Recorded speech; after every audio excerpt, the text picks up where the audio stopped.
अध्याय नंबर 2 के श्लोक नंबर 17 में किसी अन्य परमात्मा के विषय में कहा है। श्रीमद् भगवद गीता के इसमें कहा है कि अब नाश रहित तो उसको जान जिससे ये संपूर्ण जगत व्याप्त है। इस अविनाशी का विनाश करने में कोई भी समर्थ नहीं है। अब इससे क्या सिद्ध हो गया कि गीता ज्ञान दाता से कोई और है, और जिसने सारे ब्रह्मांड को रचना की है वो है अविनाशी, जिसको कोई नहीं मार सकता। अब श्रीमद् भगवद गीता अध्याय नंबर 15 के श्लोक नंबर 1 से 4 का सारांश है कि उल्टा लटका हुआ संसार रूपी वृक्ष है। ऊर्ध्व मूलम अधः शाखम अश्वत्थम प्राहु अव्यम छंदासी ये स पर्णानि ये तम वेद स वेदवित्। 15वें अध्याय के प्रथम मंत्र में ये मूल पाठ है। उसका अर्थ ये है कि ऊपर को जड़ वो तो पूर्ण परमात्मा समझो, संसार रूपी एक वृक्ष समझो, पीपल का वृक्ष, जिसकी ऊपर को जड़ हो और नीचे को तीनों गुण रूपी शाखा हो, नीचे को शाखा हो। और जो संत इसके सभी छंद सभी विभागों को अलग अलग भिन्न भिन्न बता देगा, स वेदवित्, ये देखिएगा, ये पूरा संसार रूपी वृक्ष समझो। ऊर्ध्व मूलम अधः शाखम, गीता ज्ञान दाता ने केवल इतना संकेत दिया है, ऊर्ध्व मूलम अधः शाखम अश्वत्थम प्राहु अव्यम। अश्वत्थम माने ये पीपल का वृक्ष जानो, एक संसार रूपी वृक्ष जिसकी ऊपर को जड़ है और नीचे को शाखा है।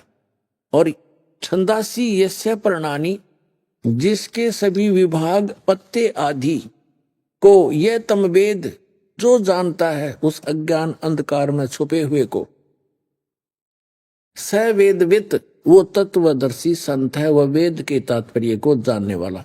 तत्वदर्शी संत की पहचान भी बताई है। तो पुण्यात्माओं, जैसा कि आपको बहुत बार बताया है, समझाया है, दिखाया भी है कि ऋग्वेद मंडल नंबर 9 सूक्त नंबर 86 मंत्र नंबर 26 और 27 में, ऋग्वेद मंडल नंबर 9 सूक्त 82 मंत्र 1, 2, 3 में, ऋग्वेद मंडल नंबर 9 सूक्त 54 यानी 54 के मंत्र नंबर 3 में, ऋग्वेद मंडल नंबर 9 सूक्त 20 मंत्र 1 में, ऋग्वेद मंडल नंबर 9 सूक्त 94 यानी 94 के मंत्र 1 में, ऋग्वेद मंडल नंबर 9 सूक्त 95 के 95 के मंत्र 2 में, ऋग्वेद मंडल नंबर 9 सूक्त 96 यानी 96 के मंत्र 16 से लेकर 20 तक ये स्पष्ट किया हुआ है कि वो परमात्मा जो पूर्ण ब्रह्म है, सारी ब्रह्मांडों का रचनहार, वो ऊपर की लोकों में रहता है। भुवनो ऊपरी तिष्ठति, सब लोकों के ऊपर बैठा है और वहां से गति करके आता है, अच्छी आत्माओं को मिलता है और उनको उपदेश देने के उद्देश्य से आता है, और अपने अध्यात्म ज्ञान को, कंप्लीट स्पिरिचुअल नॉलेज को वो स्वयं ही बताता है। और वो एक कवियों की तरह आचरण करता है, लोकोक्तियों के माध्यम से, कविताओं के माध्यम से, कविताओं से वो ज्ञान प्रचार करता है, यानी पद्य भाग में। और जिस कारण से वो प्रसिद्ध कवि की भी पदवी प्राप्त करता है, लेकिन वो स्वयं खुदा होता है, खुद अल्लाह होता है, खुद भगवान होता है, वो सारी सृष्टि का रचनहार होता है। अपने द्वारा रची हुई सृष्टि को ठीक ठीक वो स्वयं ही आकर बताता है। तो उस परमात्मा ने आकर फिर कंप्लीट स्पिरिचुअल नॉलेज दिया है, वो सूक्ष्म वेद कहलाता है, जिसको इस काल ने छुपा दिया था। उसमें भगवान ने स्वयं बताया है कि कबीर अक्षर पुरुष एक पेड़ है और सरपुरुष वा की डार, ज्योत निरंजन कहो, काल कहो, सरपुरुष कहो, ब्रह्म कहो, सर ब्रह्म कहो, सरपुरुष वा की डार और तीनों देवा शाखा हैं, ये पात रूप संसार। उस परमेश्वर ने ये अध्यात्म ज्ञान, ये तत्व ज्ञान स्वयं बताया, और वो एक तत्वदर्शी संत की भूमिका भी करते हैं, एक अच्छे दास की भूमिका भी करके हमें दिखा के जाते हैं, भाई यहाँ के इस झूठे यश की, झूठी महिमा के लालच में अपना जीवन नाश मत करना, लोक लाज से बचकर रहना। जैसे कोई कितना ही अच्छा राजनेता हुआ है या कोई अच्छा कोई राजा हुआ है, उसने अच्छे नेक काम किए, क्योंकि अच्छे आदमी का स्वभाव अच्छा ही होता है। वो पूर्व जन्म के संस्कार होते हैं, पूर्व जन्म के संस्कारों से वो राजा बनता है या कोई अच्छा राजनेता बनता है, धर्म नेता बन जाता है। और आगे सतभक्ति ना करने से वो स्वयं तो कौवा बन गया, और पीछे से उसके द्वारा किए गए विकास के कार्यों के कारण उसकी एक स्टैच्यू बना दी, मूर्ति बना दी। एक वर्ष में एक दिन उसका पानी पात मार के धो धा के धूप धाप दे के माला डाला हुए वो उसकी पार्टी वाले, और वो कौवा बन के उसी के ऊपर बैठ के माथे में बीट करने लग रहा मनमाने। तो ये बता है, मन तू सुखे सागर बसरे और ना ऐसा यसरे। उस सतलोक में चल भाई, इससे बढ़िया तेरा और कोई यश नहीं, कोई महिमा नहीं। यहाँ की फोकट महिमा है। आज राजा है, कल गधा बन जाएगा, बता के महिमा हुई यहाँ की। तो इस लोक लाज से हटकर साधु संत अपने परमात्मा के ज्ञान के आधार से अपना जीवन निर्वाह किया करते हैं, अपनी मर्यादा में चलते हैं और अपनी भक्ति को बचा कर रखते हैं। तो उस परमात्मा ने स्वयं एक अच्छे दास की भूमिका, अच्छे नागरिक की भूमिका, अपना काम करके खाना, कर्तव्य, नेक काम करना, साथ में भगवान की भक्ति भी करके दिखाई।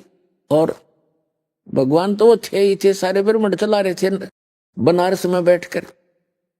तो उन्होंने बताया है कि अक्षर पुरुष एक पेड़ है, सरपुरुष वाकी डार, और तीनों देवा शाखा है, ये पांच रूप संसार।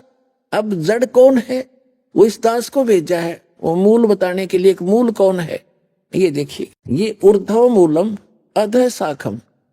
ऊर्ध्व माने ऊपर को, मूल माने जड़, और नीचे को शाखा वाला। ये गीता ज्ञान दाता ने सिर्फ इतना बताया है।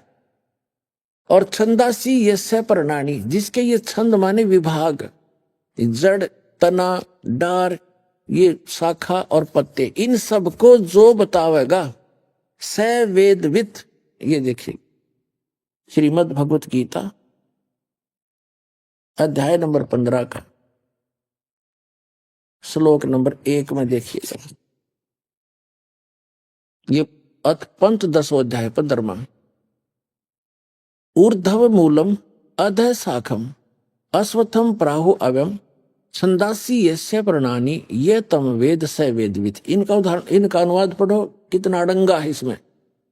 ऊर्ध्व मूलम, आदि पुरुष परमेश्वर मूल वाले, ये बिल्कुल सही कहा है इन्होंने। ये वैसे इसका अर्थ है ऊपर को जड़ वाला। इन्होंने कहा कि आदि पुरुष परमेश्वर ये मूल है, जड़ है। अरे इन्होंने क्या कहा, आदि पुरुष नारायण वासुदेव भागवत ही भगवान ही नित्य और अनंत और सबके आधार होने के कारण सबसे ऊपर नित्य धाम में सगुण से वास करने के कारण ऊर्ध्व नाम से वो कहे गए हैं। तरह के भाई ये कृष्ण के बांध रहे थे सारा सेरा।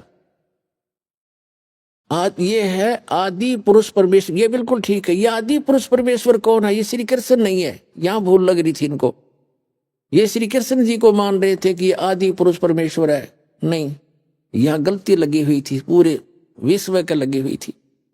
ऊर्ध्व मूलम, ऊपर को जड़ वाला, और अधः शाखम, यह भी गलत कर रखा है उन्होंने। ब्रह्मा रूप मुख्य शाखा वाले अधः शाखम, ये गलत कर रखा है। देखो श्लोक नंबर 2 में किसी 15वें अध्याय के, इसमें 2 बार अधः शब्द है, अधः। और इन्होंने अनुवाद सही किया जहां ये विचलित नहीं हुए। अधः माने नीचे, अधः माने नीचे, बिल्कुल ठीक है। और ऊर्ध्व माने ऊपर, ऊर्ध्वम ऊपर। ये ऊर्ध्व मूलम। अब फिर आगे हम प्रथम मंत्र में, ऊर्ध्व मूलम अधः शाखम, ऊपर को जड़ वाला और नीचे को शाखा वाला, ये गलत कर रखा है। संसार रूपी पीपल के वृक्ष को अविनाशी कहते हैं। वेद नहीं, छंदासी, छंद माने विभाग होते हैं। केवल एक शब्द के एक ही अर्थ नहीं होते, विभाग, पत्ते आदि जिसके विभाग कहे गए हैं। और यह उस संसार वृक्ष को जो पुरुष मूल सहित यानी जड़ से लेकर पत्तों तक तत्व से जानता है, स वेदवित, वह वेद के तात्पर्य को जानने वाला है, अर्थात वो तत्वदर्शी संत है। इससे हमने इतना सिद्ध करना था कि जो इस संसार रूपी वृक्ष के सभी विभागों को जड़ से लेकर पत्तों तक जानता है, स वेदविद, वो तत्वदर्शी संत है। अब परमात्मा ने बताया अक्षर पुरुष एक पेड़ है और वो मूल जड़ गुप्त है। देखिएगा, परमात्मा ने यहां से प्रारंभ किया है क्योंकि वो स्वयं थे जड़, वो मूल थे सारे संसार के। अब अक्षर पुरुष एक पेड़ है, ये अक्षर पुरुष है, ये सर पुरुष है। अक्षर पुरुष ये तना समझो, उसकी एक मोटी डार निकली, वो सर पुरुष यानी ब्रह्म समझो। और तीनों देवा ब्रह्म के तीन पुत्र हैं, आगे ये तीन शाखा हैं, रजगुण ब्रह्मा, सतगुण विष्णु, तमगुण शिव जी और पातरू संसार। अब ये जड़ कौन है, ये दास बताएगा। ये परम अक्षर ब्रह्म है, सारी सृष्टि के रचनहार पूर्ण ब्रह्म परमेश्वर है, ये देखिएगा। अब ये राज खुलेगा आपके सामने। ये कबीर देव है, अनंत कोट ब्रह्मांड का एक रति नहीं भार, और ये सतगुरु पुरुष कबीर हैं, कुल के सर्जनहार।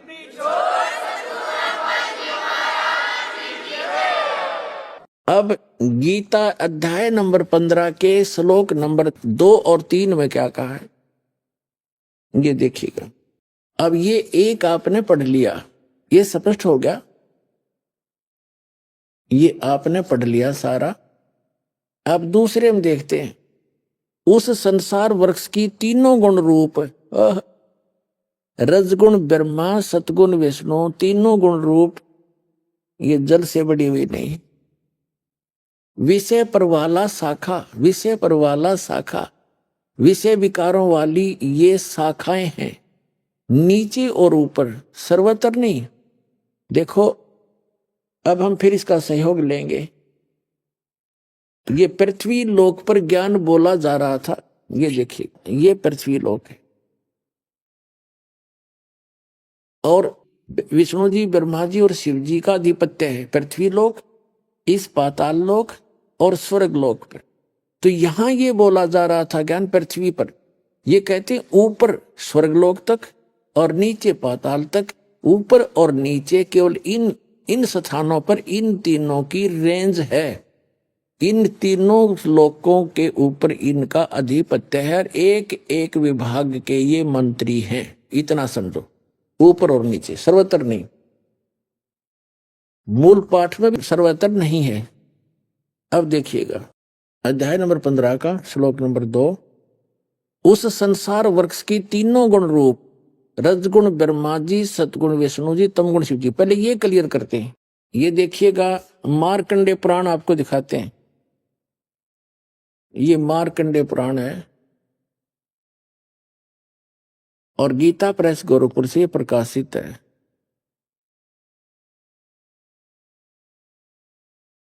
ये गीता प्रेस गोरखपुर से प्रकाशित है। ये यहाँ का इनका चित्र है। अब आपको हम 123 पृष्ठ पर ले चलते हैं, इसके 123 पृष्ठ पे।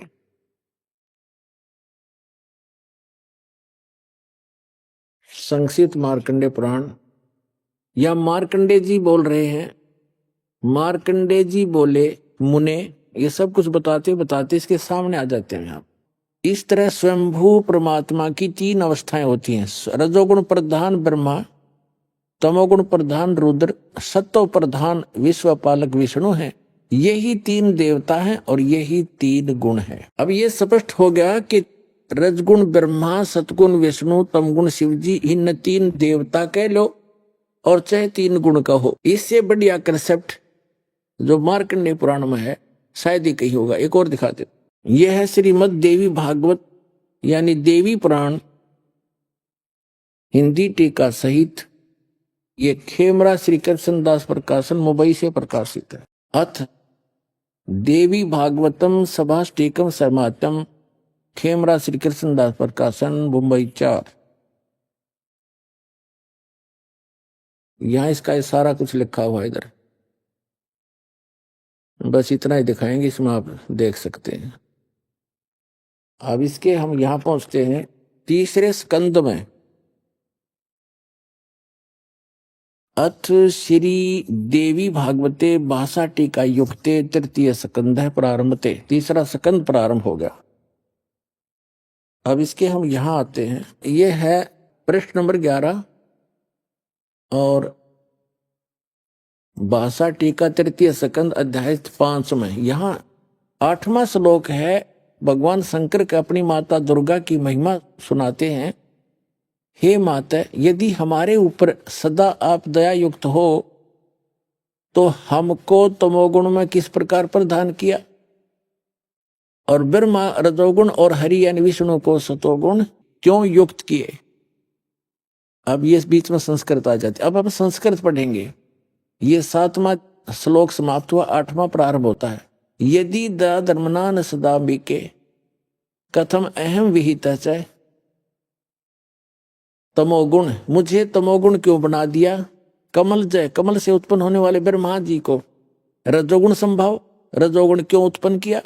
और सुविहित है कि मुँह सतोगुण हरि, और विष्णु जी को सतोगुण क्यों उत्पन्न कर दिया, क्यों बना दिया आपने। इति सिद्धम रजोगुण ब्रह्मा सतगुण विष्णु तमगुण शिव जी। फाइनल होगी। अब गीता ज्ञान दाता ने ऊपर को जड़ नीचे को तीनों गुण रूपी शाखा, बस इतना बताया है। उसके बाकी शेष जानकारी के लिए उसने स्पष्ट कर दिया कि जो सारे विभागों को बताएगा वो तत्वदर्शी संत है। चौथे अध्याय के 32वें श्लोक में गीता ज्ञानदाता कहता है कि अर्जुन, उस परमेश्वर ने, उस परम अक्षर ब्रह्म ने, सच्चिदानंद घन ब्रह्म ने स्वयं आकर के अपने मुख कमल से जो ज्ञान दिया है, यज्ञों की जानकारी जो दी है, यज्ञ माने धार्मिक अनुष्ठान, वो विस्तार के साथ कही है। उसमें वो तत्व ज्ञान है। चौथे अध्याय के 34 श्लोक में कहा कि उस तत्व ज्ञान को तू तत्वदर्शी संतों से जाकर समझ। यानी गीता ज्ञान दाता उस तत्व ज्ञान से परिचित नहीं है, और उनको दंडवत प्रणाम करने से, कपट छोड़कर नम्रता पूर्वक प्रश्न करने से वो तत्वदर्शी संत तुझे उस तत्व ज्ञान का उपदेश करेंगे। अब उस तत्वदर्शी संत की पहचान बताई है 15वें अध्याय के प्रथम मंत्र में, कि जो ऊपर को जड़ और नीचे को शाखा वाला, जो एक संसार रूपी पीपल का वृक्ष अविनाशी कहा गया है, जो इसके सभी छंद सभी विभागों पत्तों सहित जानता है, सवेदवित, वो तत्वदर्शी संत है। और परमेश्वर ने 600 वर्ष पहले कहा था, अक्षर पुरुष एक पेड़ है, अक्षर पुरुष निरंजन वा की डार, और तीनों देवा शाखा है ये पांच रूप संसार। उस समय इन नकली गुरुओं ने उस परमात्मा की समरवाणी को हमारे तक आने नहीं दिया, रिजेक्ट कर दिया। कबीर क्या जाने संस्कृत को, ये अनपढ़ है, अशिक्षित है, धानक है, जुल्हा है, ये क्या जाने सदग्रंथों के गुड़ रहस्य को। अरे परमात्मा ने संस्कृत की और अरबी की और इंग्लिश की जरूरत क्या है, वो सर्व संपन्न है, वो सर्वज्ञ है। लेकिन आज वो सारी साची होगी उस समय बोली हुई सारी ज्ञान परमात्मा का। तो उन्होंने ऑप्शन छोड़ दिया कि वो जड़ कौन है वो बताएगा मेरा दास आकर के उस परम पिता के बारे में। ये दास भेजा तो तत्वदर्शी संत बना के उस परम पिता ने, कबीर भगवान ने।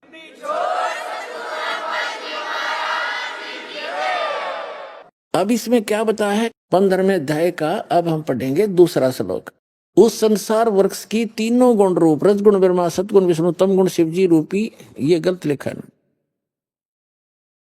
ये विषय पर वाला शाखा, ये विषय विकार रूपी ये शाखा समझो। तीनों गुण तो शाखा है, ऊपर और नीचे, सर्वत्र नहीं। ऊर्ध अध माने नीचे, ऊर्ध्व माने ऊपर, ऊपर और नीचे फैली हुई है बस।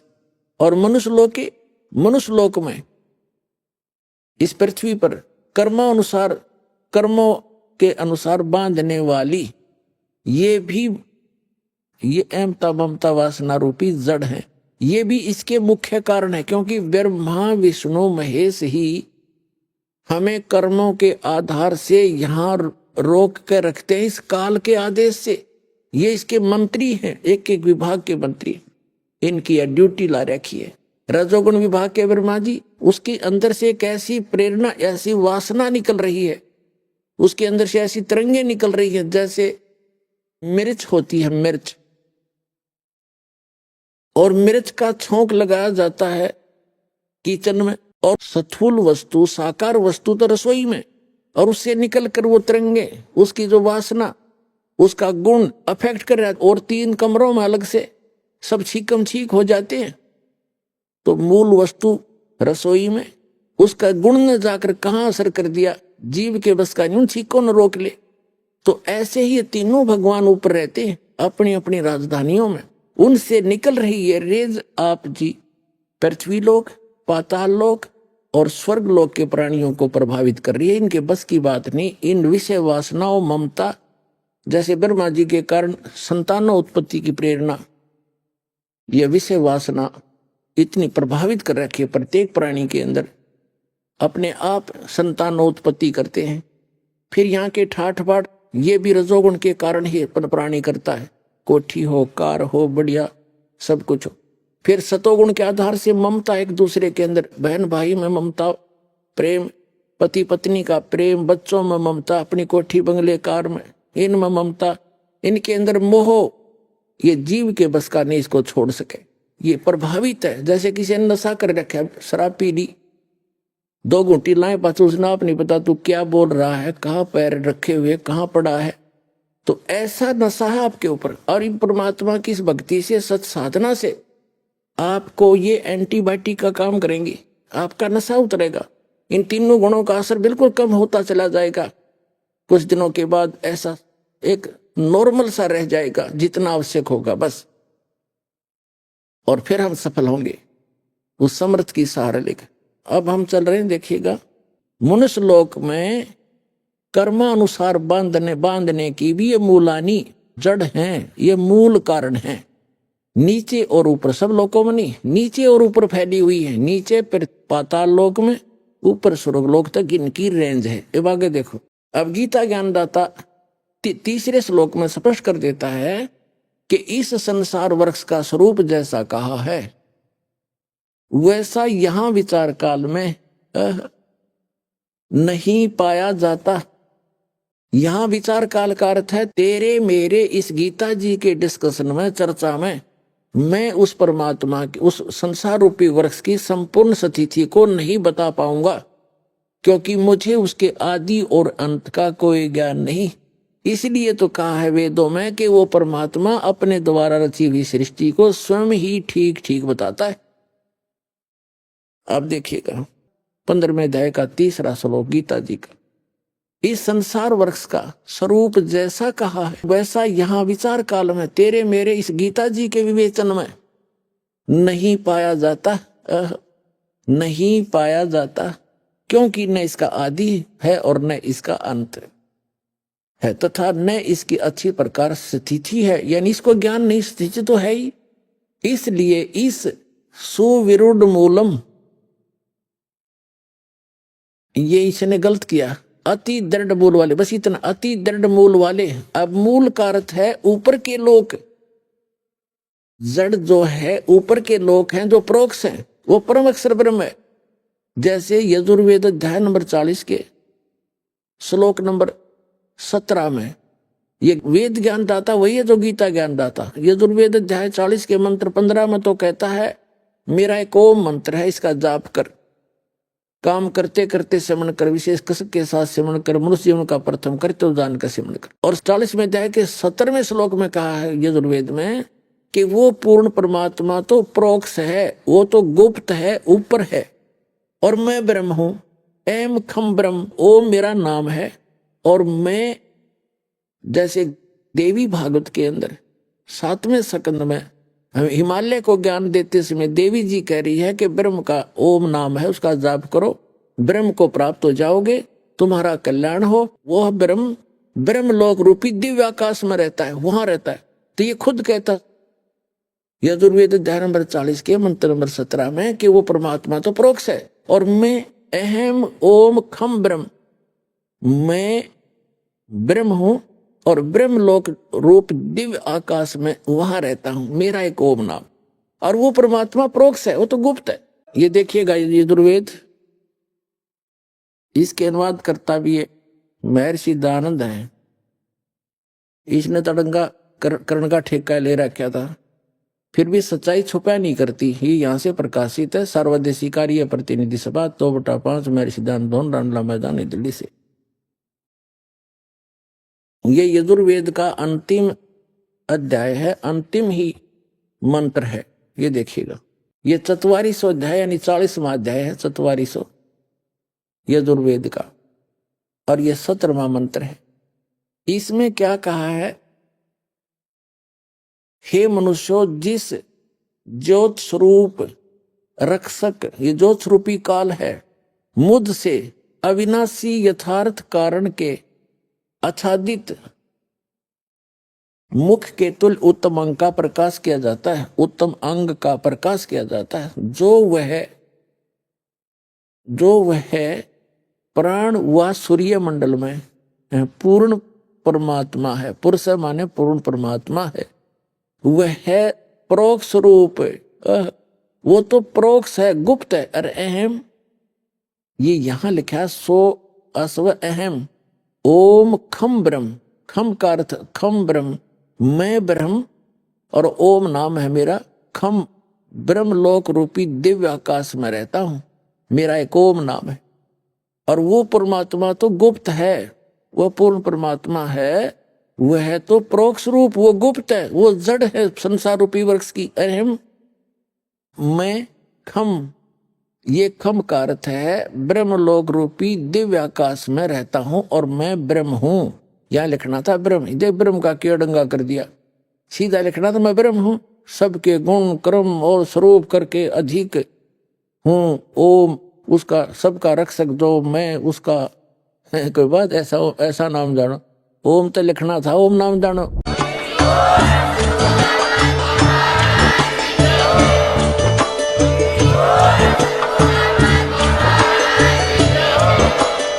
सत सही।